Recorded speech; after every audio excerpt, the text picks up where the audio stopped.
তিনজন বন্ধু বা ভাই তার একটা গুহার মধ্যে আটকা পড়ে গেছে, ঝড় হচ্ছে, গুহার মুখটা বন্ধ হয়ে গেছে পাথর দিয়ে, বের হওয়ার কোনো জায়গা নাই, এখানে নিশ্চিত মৃত্যু, কোনো সুযোগই নাই বাঁচার। তারা অনেক চেষ্টা করে বের হতে পারলো না। শেষমেশ তারা বলছে যে আমাদের যদি কোনো নেক আমল থাকে সে নেক আমলের ওসিলা করে আল্লাহর কাছে দোয়া করি, আল্লাহ চাইলে আজকে আমাদেরকে বাঁচাতে পারে।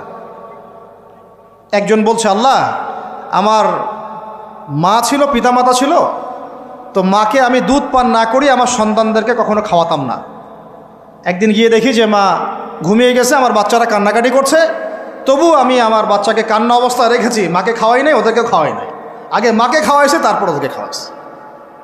আজকে ঘরে ঘরে মাদের সাথে কি আচরণ দেখেন, কি একটা অবস্থা দেখেন সমাজে, কি প্রজন্ম তৈরি করেছেন। মারা এখন বৃদ্ধাশ্রমে চলে যাচ্ছে, শিক্ষিত মা, তাই না? মায়ের পায়ের নিচে আপনার জান্নাত।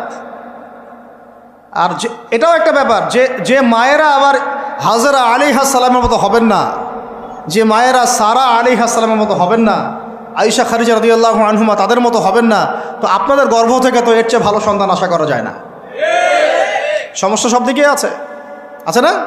তো ও এই দোয়া করার সাথে সাথে একটু সরে গেল, আল্লাহর পক্ষ থেকে এই পাথরটা একটু সরে গেল, সুবহানাল্লাহ। কিন্তু বের হওয়ার জন্য এনাফ না। এরপরে আরেকজন দোয়া করছে যে আল্লাহ, আমার একজন কর্মচারী ছিল, টাকা পাইতো আমার কাছে কিছু, তো সে একদিন বেতন না নিয়ে চলে গেছে, টাকাটা দিয়ে আমি কিছু পশু কিনেছি, মানে গবাদি পশু।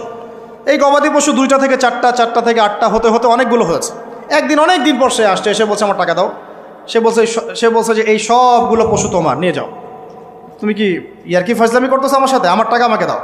না, ইয়ার্কি ফাজলামি করতেছি না, এটা